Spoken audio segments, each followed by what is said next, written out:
Hey, toi! Oui, toi qui as déjà chanté Goldorak en pyjama dans ton salon!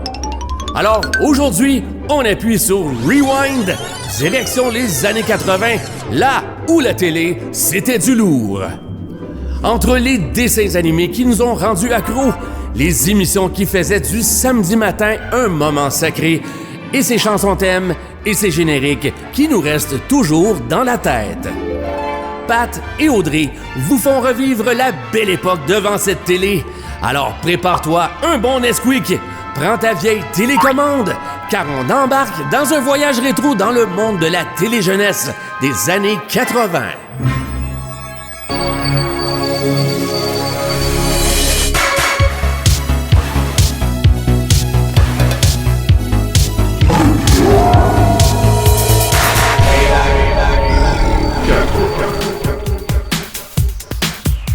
Salutations, la Playback Génération, ici Pat. Et Audrey! Bienvenue à Playback 80, cette chaîne YouTube dédiée à la culture pop des années 80.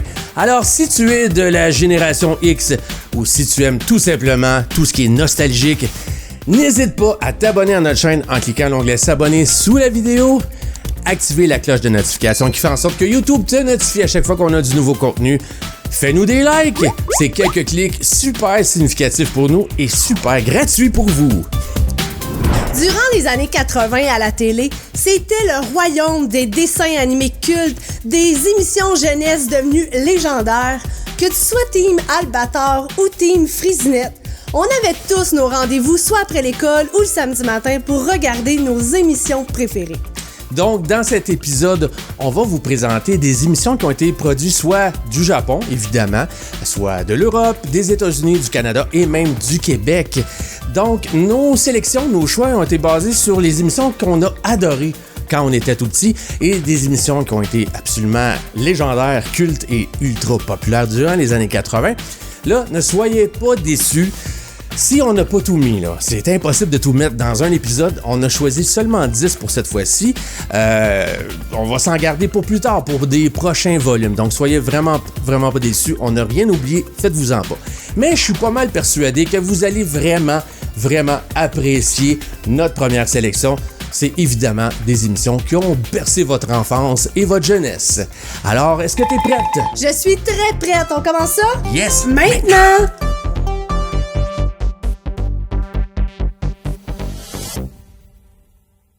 Alors, on débute avec une émission jeunesse qui vient d'ici du Québec, qui s'appelait Le Village de Nathalie. Nathalie, ouvre-nous ton corps. Le Village de Nathalie était une émission québécoise diffusée sur CFCM TV de Québec et sur le réseau TVA de 1985 à 1988.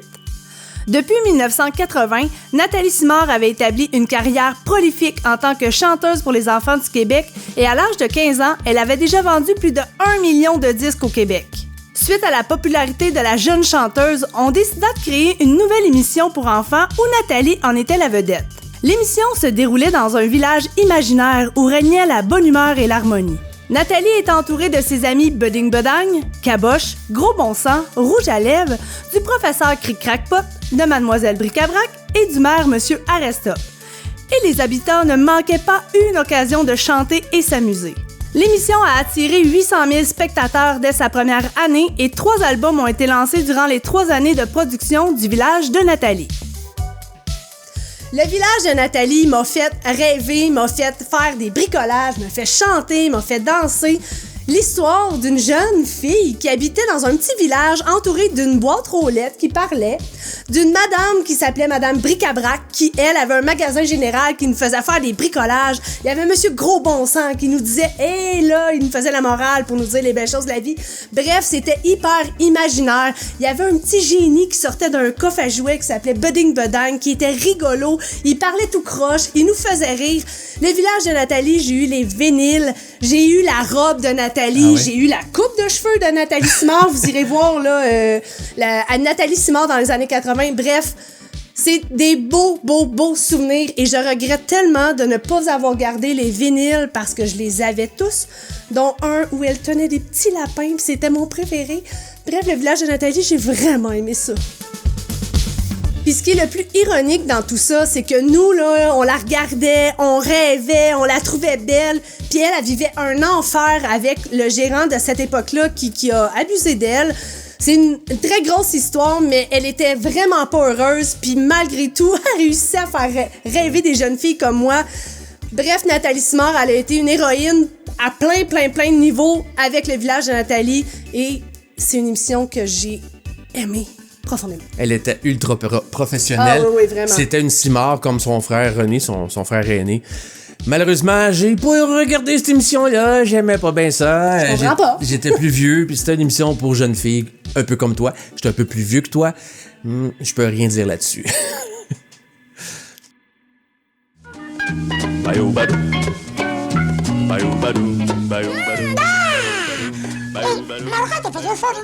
La Linea est une série d'animation et de courts-métrages italienne créée par Osvaldo Cavandoli qui est diffusée pour la première fois en 1971.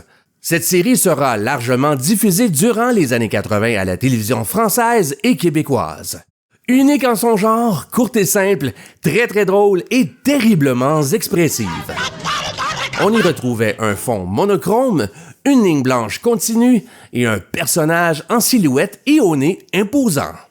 Le personnage parlait une langue totalement imaginaire, mais ironiquement compréhensible partout dans le monde.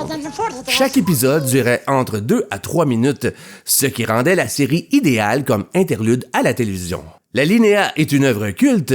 Elle a marqué toute une génération grâce à son style visuel minimaliste et son humour universel et à la personnalité irrésistible de son petit bonhomme râleur. Ah, la Linea! J'ai tellement ri en regardant ces émissions-là. Je suis sûr que je suis pas le seul. L'art de faire tellement avec si peu, en peu de temps, si minimaliste, si drôle, si intense. Dans le fond, si vous vous rappelez pas, la Linea, c'était une main qui tenait une craie, qui tirait une ligne blanche. Et là, il y a un petit bonhomme qui se transformait, puis il arrivait plein d'aventures à ce petit bonhomme-là. Il interagissait avec la main qui le dessinait, en fait. Son concepteur. Et il finissait tout le temps par tomber dans un trou parce que la ligne s'arrêtait. C'était très captivant, oui. C'était hypnotisant. Il ne disait pas un vrai mot, il faisait juste des comme Patrick faisait, mais c'était souvent un intermède entre 2 épisodes. Oui. Là, ça durait jamais longtemps. C'était 2-3 minutes là, seulement. Mais c'était quelque chose que tout le monde se rappelle encore aujourd'hui. Et je suis curieuse de savoir si en France... Oui. Ben oui. Je sais pas ça vient d'où exactement ça. L'Italie. Ah, bon, tu vois, je savais pas. Oui, je l'ai dit dans l'introduction. Ah, ben tu sais, moi. Elle l'a pas entendu encore. Mais c'est ça, c'était vraiment révolutionnaire pour l'époque. Ça a été conçu dans les années 70, mais ça a été ultra populaire tout au long des années 80 et on s'en rappelle encore. C'est comment qu'il parlait déjà? Je sais plus. Si je vous dis Esteban, Zia, Tao, à quoi vous pensez? Les cités d'or.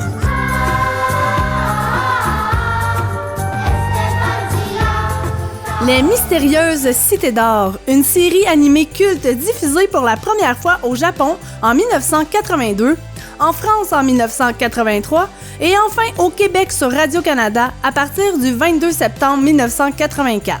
Cette œuvre télévisuelle mêlait aventure, histoire et science-fiction, tout en éveillant la curiosité des enfants sur les civilisations anciennes et les grands explorateurs. C'est l'histoire d'Esteban, un jeune orphelin espagnol au mystérieux passé, accompagné par ses amis Zia et Tao. Ensemble, ils vivent une épopée fantastique à travers l'Amérique du Sud, confrontés à des conquistadors, des pièges ancestraux, des machines volantes et des technologies perdues. Chaque épisode se concluait par un court documentaire expliquant des faits historiques ou géographiques liés à l'intrigue. Et que dire de l'ambiance sonore inoubliable et son thème principal culte qui est resté gravé dans les mémoires des téléspectateurs? Les Cités d'or, ça a été une émission jeunesse qui m'a captivée, mais au plus haut point, pour plein de raisons. Ça se passait dans des décors qu'on n'était pas habitué de voir, dans un autre pays, avec une culture qu'on ne connaissait pas. C'était quelque chose d'hyper le fun à regarder, un aigle d'or qui se promène au-dessus des pyramides. Puis ce qui est aussi intéressant des Cités d'or, c'est qu'il y avait toujours une petite partie où il passait des vraies images, des documentaires avec des vraies images, mais cette partie-là me faisait peur. Ah oui? Oui, on voyait des tribus dans leur habitat, tu sais, des gens habillés avec des vêtements différents. Puis tu sais, pour une petite fille là, qui, comme moi, habitait à Joliette, là, je trouvais que c'était quelque chose de wouh! Mais, est-ce que tout le monde connaît la chanson? Patrick? Je la connais pas. Esteban Dia, Taoli, Cité d'or. Je la chante puis je suis contente de la chanter. Bref. Bon, je vais vous expliquer pourquoi je la connais pas. Bon, vous allez me taper dessus. Oui, les mystérieuses Cités d'or, c'est ça? Ouais. Ben, moi, ça manquait à ma culture. Bon, je vais vous expliquer pourquoi. Parce que j'étais rendu un peu plus vieux. Ça a commencé à tourner ici au Québec en 84, septembre 1984. J'avais 12 ans. Je commençais à décrocher tranquillement là, des émissions jeunesse, des bonhommes et tout ça. Tu sais, j'ai pas embarqué dans les G.I. Joe, j'ai pas embarqué dans les Transformers un petit peu pour ces raisons-là. Donc, j'ai juste pas embarqué là-dedans et ça manque vraiment à ma culture. Mais je dois avouer que la chanson thème, l'introduction de cette émission-là était vraiment, vraiment bonne. Oui, c'est sûr que sur le tard, j'ai écouté des bouts et tout ça. Mais faut avouer que dans les années 80, les bonhommes, là, les chansons thèmes étaient souvent très très bonnes et excellentes. Tellement. Mais celle-là, là, elle est quelque chose. Désolé.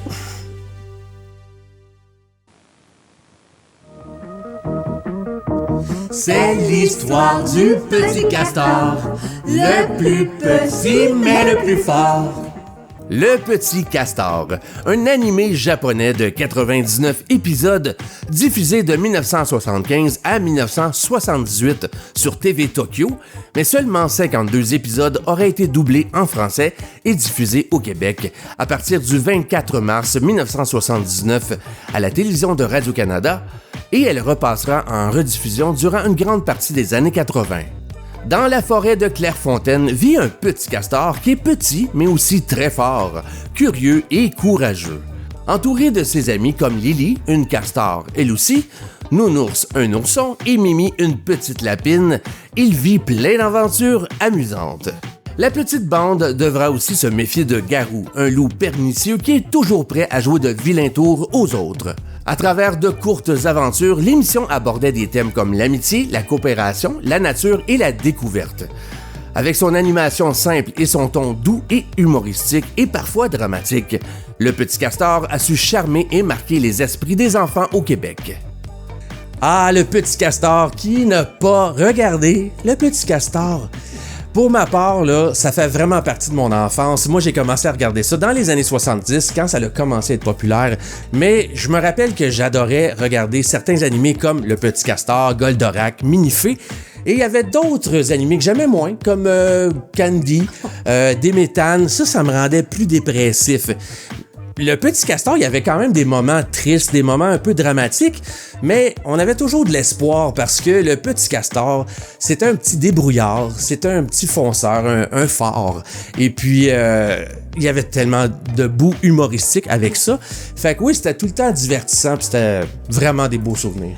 Puis je crois que le Petit Castor, il y a pas une fois dans le mois, il n'y a pas quelque chose qui me ramène à ça, Ah oui? soit par les réseaux sociaux, par une collègue de travail, où il y a toujours quelqu'un qui parle du Petit Castor quelque part. Puis tu sais, le Petit Castor, ma mère sait c'est quoi, mes cousins le connaissent, Ton frère? mes enfants savent c'est quoi le Petit Castor. C'est vrai que le Petit Castor, là, il avait le don de se mettre dans des situations toujours embarrassantes, avec un peu de conflit, parce que il était impulsif. Okay. Il voulait quelque chose, puis il y allait sans réfléchir, puis après, il faisait « oups ». Mais il y avait toujours Papa Castor qui était là à la fin pour le ramener, puis ça finissait tout le temps avec un peu la même image, assis autour de Papa Castor qui disait « C'est pas grave, Petit Castor, t'as essayé, mais l'important, c'est que tu te sois excusé ou que tu aies compris pourquoi fallait pas faire ça. » Bref. Toujours une belle leçon. Oui, mais on écoute-tu le Petit Castor? J'en parle, puis on dirait que je suis comme « Oh oui, le Petit Castor! » C'est une excellente idée. Oui. On écoute ça après le tournage. J'aime, c'est la passion.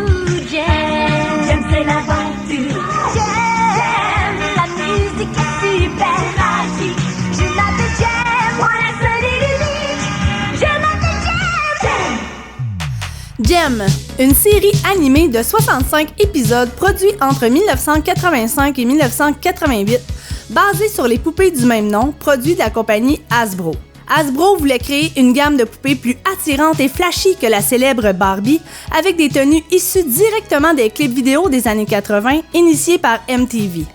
Héritière de la maison de disques Starlight Music, Jerrica doit faire face à Éric Raymond, un autre producteur qui va tout faire pour s'approprier Starlight Music. Or, Jerrica possède une identité secrète, Jem. Son défunt père avait en effet construit Synergy, un super ordinateur que Jerrica contrôle grâce à ses boucles d'oreilles et qui peut créer des hologrammes à volonté. Ainsi, Jerrica se transforme en Jem, chanteuse du groupe de rock Jem et les hologrammes. Le groupe de jeunes femmes va alors se retrouver sans cesse en compétition avec les méchantes Misfits, le trio féminin d'Éric Raymond. On poursuit avec Jem. Jem, pour moi, c'était une Barbie, mais vraiment plus cool, parce qu'elle chantait, elle était full fashion, là, Jem. Puis elle avait en plus un band qui faisait des shows. C'était comme un peu le Hollywood de dessins animés. Il y avait un band rival qui s'appelait les Misfits, qu'eux autres étaient full rockeuses. Moi, je pense que j'ai découvert... je savais que j'étais déjà une fan de musique parce que je suivais les cours de chant, puis je faisais des spectacles, puis tu sais, j'ai toujours aimé ça. Mais ça, là, pour moi, là, c'était comme regarder un mini-show parce qu'il y avait des cassettes de Jem avec les chansons c'était en anglais, puis moi, je chantais en anglais n'importe quoi. Comme encore un petit peu. Mais bon, ça, c'est un autre sujet. Mais bref, pour moi, Jem, ça a été un autre bonhomme du samedi matin qui a été culte, puis que je me souviens encore. Je porte encore des t-shirts de Jem. Elle veut se faire tatouer une demi-manche avec Jem. Ouais, je connais un bon tatoueur. Je me suis dit que ça pourrait être un bon sujet, mais ça aussi, c'est un autre projet exact. À élaborer. Malheureusement, je n'étais pas fan de Jem. Voyons. Jem, ça a commencé à être populaire vers 85. Je suis rendu un adolescent. Mais les samedis matins, moi, là, j'avais une télé dans ma chambre. J'allumais la télé, je regardais les bonhommes, tout en écoutant mes albums, tout en écoutant ma musique, mais j'avais tout le temps un fond visuel. Puis je regardais Jem. Mais bref, c'est ça. C'est parce que Jem, ça parlait de musique, ça parlait de vidéoclips et tout ça. Mais, c'était plus pour des jeunes filles encore pour toi. Vous autres, là, les filles qui nous regardez, là, Jem, avez-vous aimé ça autant que moi? Dites-moi ça, là, je veux le savoir. Là.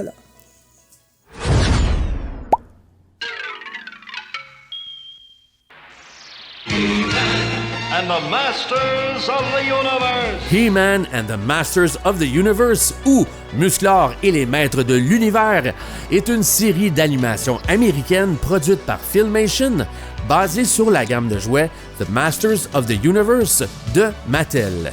L'émission a été produite de 1983 à 1985 et elle était un étrange mélange de science-fiction, de super-héros et de fantasy typiquement 80s. Sur la lointaine planète Eternia, He-Man ou Musclor en français, l'homme le plus fort de l'univers défend le château Grayskull du personnage perfide Skeletor, le génie du mal. Musclor, qui est en réalité le prince Adam, héritier du trône, et qui change d'identité en levant son épée magique en criant « Par le pouvoir du crâne ancestral !» De Musclor à Beastman à Skeletor, la liste de personnages était plutôt longue et très colorée. Cette série animée était une des plus populaires en Amérique du Nord durant les années 80. I have the power! Je suis un squelette! Non, mais là, je sais que c'est Skeletor, là, mais honnête, moi, j'ai rien à dire concernant He-Man. J'ai jamais écouté ça. Jamais. Non? Non. Bon. C'était bonhomme. C'était mes figurines. Mais les bonhommes, je ne tripais pas tant. Ah non? Non, pour vrai. Parce que quand la série animée a sorti en 83, j'avais 11-12 ans à peu près. Puis, moi, je jouais déjà avec les figurines depuis 2 ans. Puis, je trouvais que j'étais capable d'inventer un univers beaucoup plus sombre dans mon imaginaire à moi.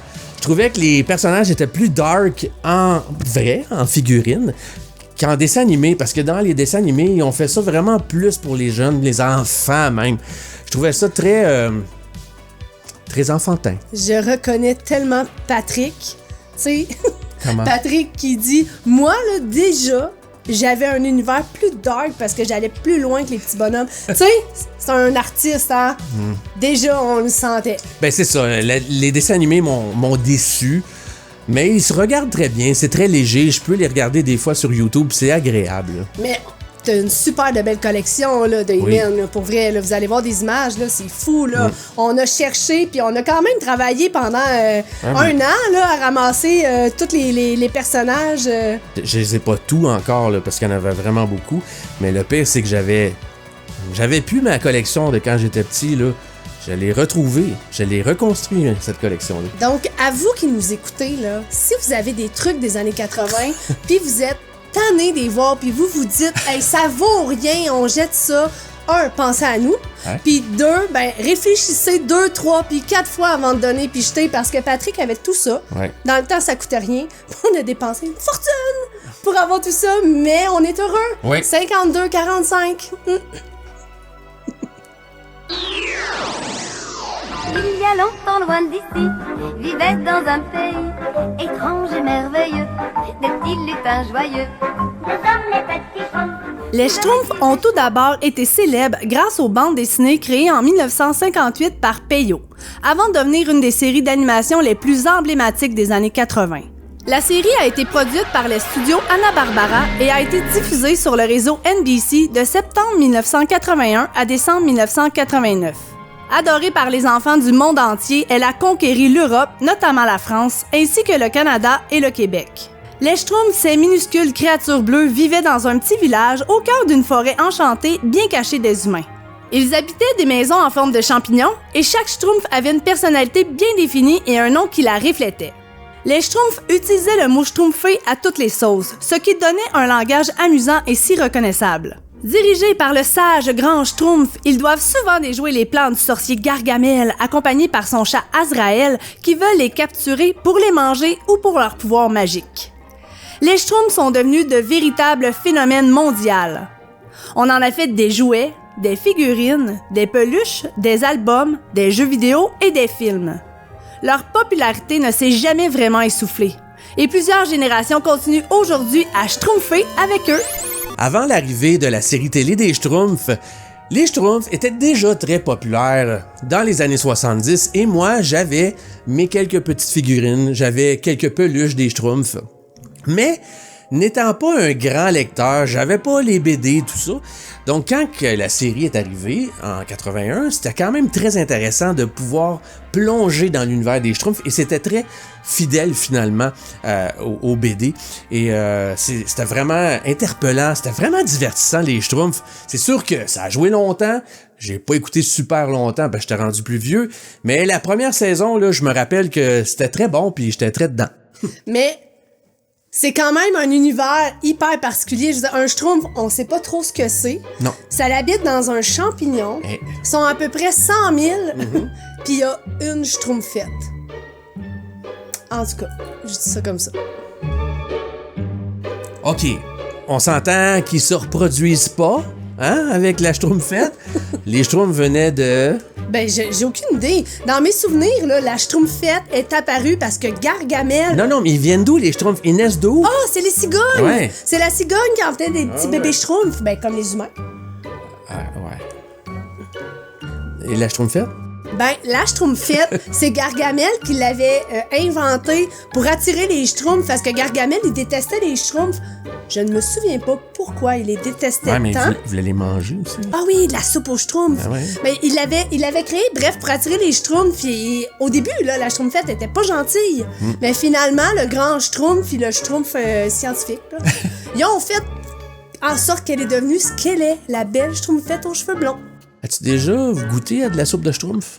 Non. Non? J'ai jamais goûté, mais Ça serait intéressant, peut-être, je vais d'essayer. essayer. On est des épicuriens. On est des foodies. Ouais, on pourrait peut-être se transformer puis habiter dans un champignon. Ou d'en manger. OK, c'est bon. OK. Oubliez tous vos tracas et abracadabra. Les Fraggles sont là. Les Fraggles sont là. Les Fraggles sont là! Fraggle Rock était une série télévisée pleine de musique, de couleurs et de fantaisie, créée par Jim Henson, le génie derrière les Muppets. Fidèle à son style, Jim Henson utilise des marionnettes complexes, vivantes et expressives pour donner vie aux personnages. Diffusée pour la première fois en 1983, cette coproduction entre les États-Unis, le Canada et le Royaume-Uni a été diffusée à partir de janvier 1983 sur le réseau CBC, puis doublée pour le Québec et diffusée à partir de septembre 1984 à Radio-Canada. L'univers de Fraggle Rock se déroule dans un monde souterrain, secret et peuplé de créatures appelées les Fraggles, de joyeux petits êtres poilus qui adorent chanter, jouer et explorer. On suit notamment les aventures de Gobo, Moki, Red, Wembley et Boober, un groupe d'amis très différents mais toujours unis. Derrière l'aspect ludique se cachaient des sujets comme l'amitié, la tolérance, l'écologie et la peur de l'inconnu. Cette émission, qui a été produite entre 1983 et 1986, a enchanté toute une génération de jeunes téléspectateurs. Fraggle Rock. As-tu écouté ça, toi? Si j'ai écouté ça, moi, chez moi, j'avais un sous-sol et j'espérais avoir une petite porte magique qui m'emmenait dans leur monde.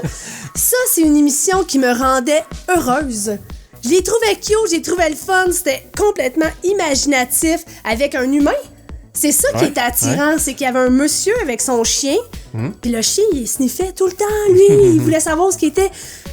Les Fraggle Rock, c'était wow, puis je pense que c'est pas tout le monde qui connaît ça. Dites-moi si je me trompe, mais moi, j'ai l'impression, quand j'en parle, en tout cas, c'est pas tout le monde qui a écouté ça. Moi, je pense qu'il y en a beaucoup qui connaissent ça, au contraire. Dites-nous ça ici, là. Ouais. Avez-vous trippé sur les Fraggle Rock? Ouais. Moi, personnellement, j'étais un grand fan des Muppets avec Sesame Street, The Muppet Show, puis là, après ça, le 3e chapitre dans la carrière télévisuelle de Jim Henson, c'était Fraggle Rock. Là, on parle pas de son univers cinématographique avec Labyrinthe et Dark Crystal et tout ça, mais à la télé, c'était Fraggle Rock. Je savais pas que c'était lui qui avait fait Labyrinthe. Oui, les créatures. Oh, ben oui, Mais ils oui. se ressemblent tellement. Tu veux m'apprendre quelque chose, Patrick? Tu devrais savoir ça déjà. Mais en tout cas, moi, j'étais un grand fan de Jim Henson. Écoute, on va en reparler un peu plus tard de lui, là. La première saison, j'avais embarqué à fond de train. Et comme j'ai dit tantôt, je commençais à être plus vieux, fait que j'ai décroché tranquillement des petits bonhommes et tout ça. Mais oui, très imaginatif. C'est loin dans ma tête, j'ai tout le temps la même image. Là. Tu sais, ils bougeaient tout excités là, avec leur touffe ici. Là. Ah, c'était le fun, ce temps-là, Colin. Puis ils auront refait des Fraggles en 2022. C'est sur Apple TV. Ah non, Ouais. c'est sûr que non. Ben, ils sont fidèles. Ouais? Mais je les ai pas regardés, mais j'ai vu les trailers et tout ça, mais ça pourrait être intéressant. Parce que des fois, quand on retourne dans le passé puis qu'on re-regarde, ça scrape un peu nos souvenirs. Fait que... Mais pas les... Non, les Fraggles, c'est encore très bon, les originaux. C'est Bon. encore excellent, même. Ouais, je peux vous le garantir.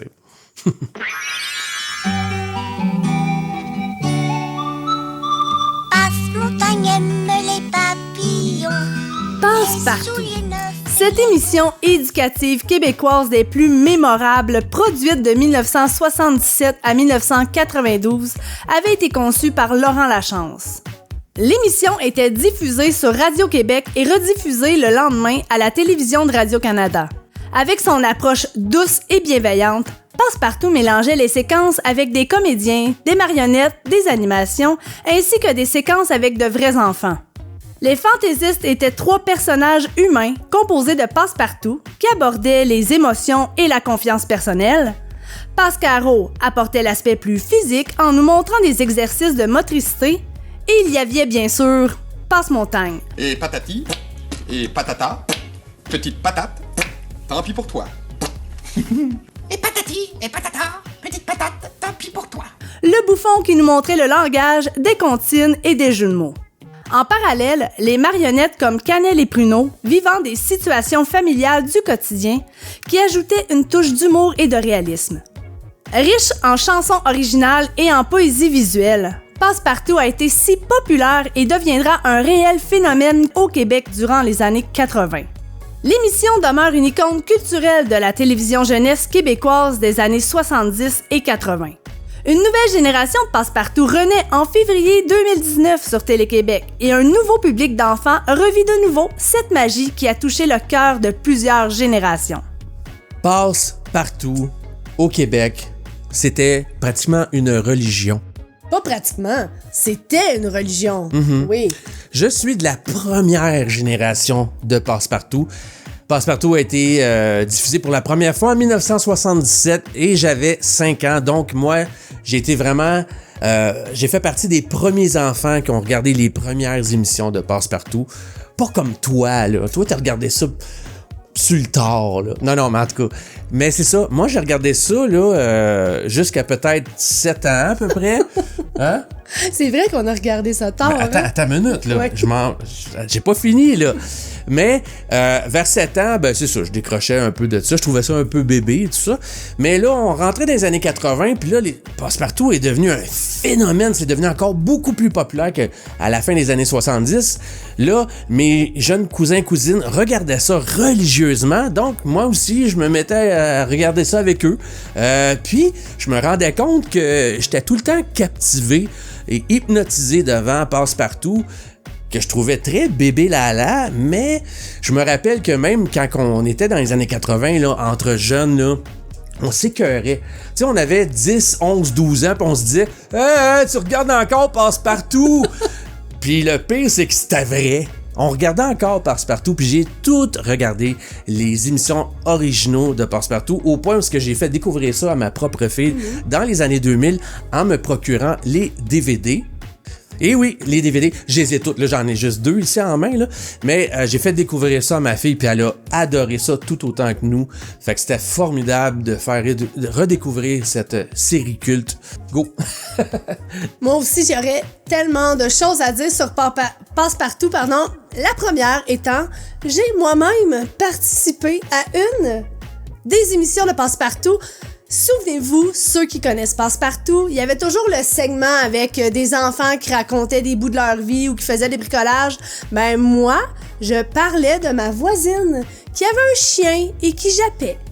Et qui... Je l'aimais beaucoup, son chien. Là. Je raconte une histoire d'enfant qui a 4-5 ans, là, assis sur un petit banc avec mon toupette puis mon chandail orange, brun, jaune. Là. Mais bref, Passe-Montagne, à moi et mon frère, et le personnage qui nous a fait pleurer de rire le plus au monde. Et j'ai 2 souvenirs tellement le fun entre moi et mon frère de Passe-Montagne. Je vais vous les nommer, puis vous allez toutes faire « Oh oui, tellement! » La première étant la fois où il a manqué d'électricité et il essaie de dire le mot « électricité ». Chaque fois qu'il allume la lumière, il dit « Moi, je connais ça, l'électricité. » Moi, je connais ça, l'électricité. Non, l'électricité. L'électricité. Non. L'électrici. Oui. L'électricité. Ah oui! Je connais ça, l'électricité. L'élasticité. Il était pas capable de dire. Bref, ça nous pleurait de rire. Puis ma mère, à nous voir rire comme ça, ben, elle riait. Et l'autre, qui me fait encore rire quand je le vois, c'est la fois où il s'est fait prendre dans le garde-manger de grand-mère à manger des poules en chocolat qu'elle avait fait avec Passe-Partout et Passe-Caro dans la journée. Puis il dit... Moi, j'aime ça, le coche-mola. J'aime ça, le chocoli, le chocolat. Ça, là, ça nous a fait rire. J'ai fait, moi aussi, écouter ça à mes enfants. Mon fils et ma fille ont ri au même moment que moi. Ma fille aussi. Passe-Partout, c'est une des premières séries jeunesse qui nous a fait découvrir plein de choses. Nos émotions, travailler notre motricité. On faisait des exercices. Passe-Caro nous faisait toujours travailler. Passe-Caro, c'était la fille qui nous faisait faire des exercices. Passe-Montagne, c'était celui qui nous faisait réfléchir, mais en étant tout le temps rigolo. Puis quand Passe-Partout arrivait, mon fun se cassait là. Elle était plate, Passe-Partout. On dirait qu'elle était tout le temps dépressive, puis elle pleurait tout le temps, puis elle était tout le temps triste. Elle pleurait pas, mais elle était triste, ouais. C'est vrai que c'était donnant, puis c'était toujours vers la fin de l'émission, puis ouais... Mais elle nous faisait découvrir les émotions. Mais je peux pas ne pas parler de Fardoche. Ouais. Fardoche, il avait une ferme, puis il était le mononcle cool qui emmenait, parce que dans le fond, on sait pas trop si c'était des cousins, des frères, bref. Il y avait grand-mère, il y avait les marionnettes. Cannelle, Bruno, grand-papa Bi, il y avait Pauline. Il y avait Madame Coucou. Madame Coucou qui donnait des becs en pincette, puis elle me faisait penser à plein de gens que je connaissais. Bref, c'était plus qu'une émission culte. Elle a marqué plusieurs générations et d'ailleurs, ça joue encore en version plus modernisée pour les jeunes d'aujourd'hui et c'est formidable. On a aussi les petites figurines de Passe-Partout. On a les DVD et les petites figurines. Tu te rappelles-tu où est-ce qu'on se les procurait, ceux-là? Ultramar, hein? Ah, j'allais dire McDonald's, tu vois? Non, Ultramar. Eh oui, vous en rappelez, hein?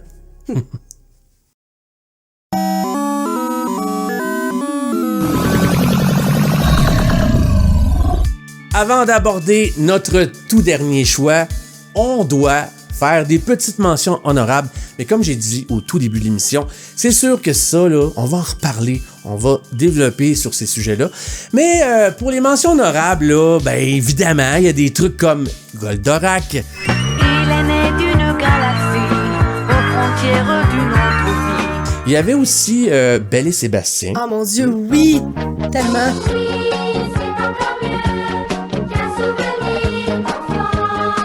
Il y avait Candy. Au pays de Candy. Mais si je parle de Candy, pour moi, son alter ego, c'est Rémi. Oui, ouais. Candy et Rémi, bref.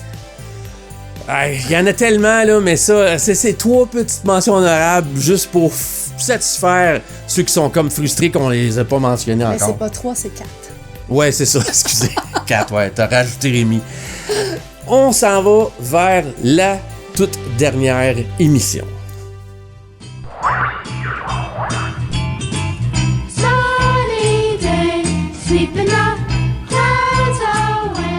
Sesame Street est une des émissions des plus iconiques de l'histoire de la télévision. Qui ne connaît pas Sesame Street? Mais si jamais tu es d'une autre planète,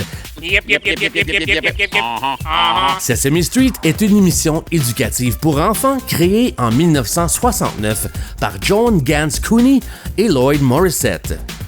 Elle combine des comédiens, des enfants, des marionnettes très très iconiques et charismatiques, des chansons, des animations, bref, le tout pour enseigner aux jeunes enfants des notions fondamentales telles que les lettres, les chiffres et les couleurs entre autres.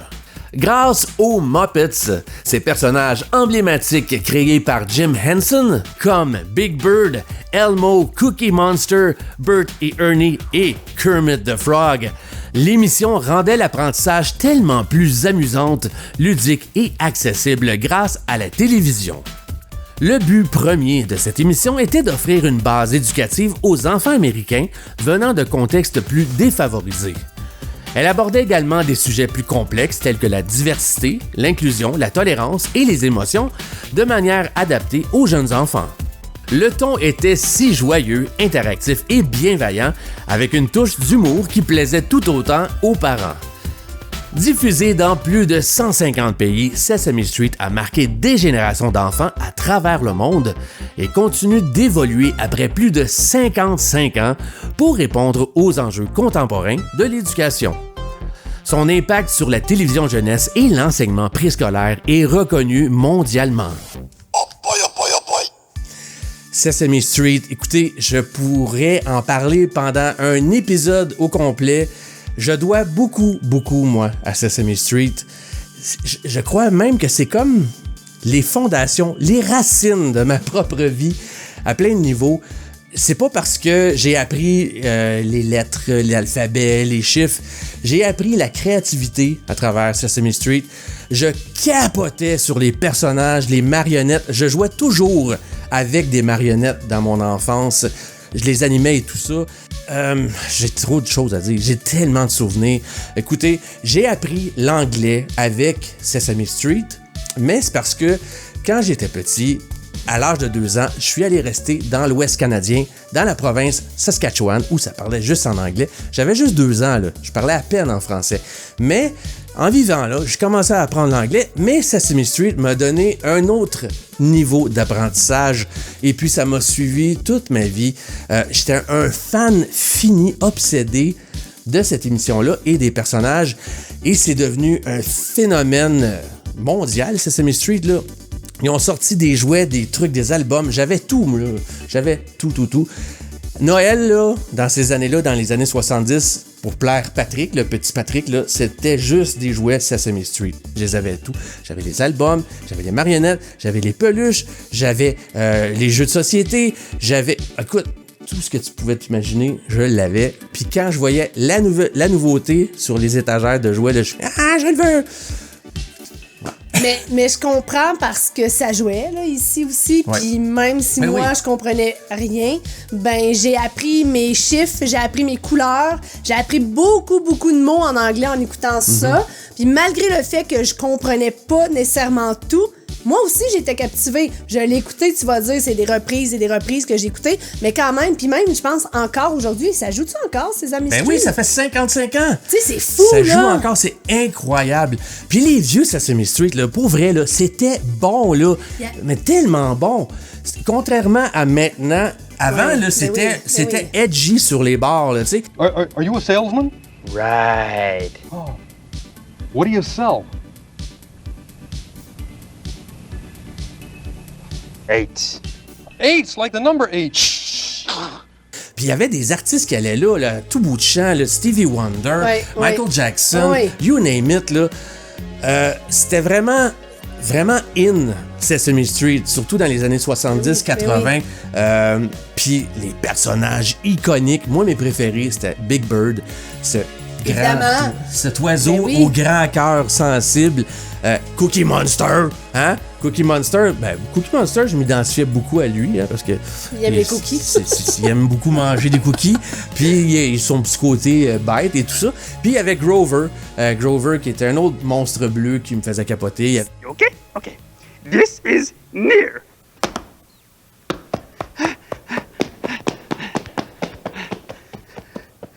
This is far. Je les aimais toutes, c'est lequel qui était dans la poubelle? C'est Oscar. Oh, I love trash. Ben lui, Oscar, moi aussi, je l'aimais, je sais pas pourquoi, mais il était quand même drôle. Puis il y avait le vieux monsieur, là, avec les lunettes. Oui, Mr. Looper. Et lui, le phénomène avec lui, c'est que pendant les années 80, il est décédé. Et ils ont abordé le sujet dans un épisode de Sesame Street. Ça a été un des épisodes les plus marquants de l'histoire de cette série-là. Donc, c'est ça. Je pourrais en parler longtemps, mais là, faut que j'abrège. C'est ça. Désolé, mais en tout cas, Sesame Street, yeah! Hein?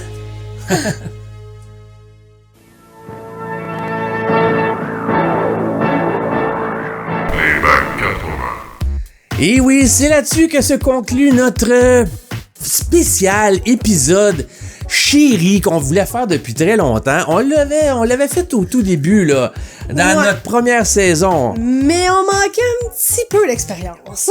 Un petit peu de moyens, puis c'était pas très structuré notre affaire à l'époque. Mais c'est ça, on est vraiment content d'avoir pu développer ce sujet-là, et ça sera pas la dernière fois. Et surtout, j'espère qu'on vous a fait popper des beaux souvenirs de votre jeunesse et qu'on vous a ramené des images de samedi matin en mangeant vos céréales devant la télé. Puis moi, ce que j'ai aussi, là, à chaque fois qu'on parle de petits bonhommes, ce qui me vient en tête, c'est que quand j'étais jeune, dans le temps où les clubs étaient super cool puis qu'on sortait les fins de semaine, partout où j'allais, qu'il y avait un band, peu importe le style, il y avait toujours un segment dessin animé. OK.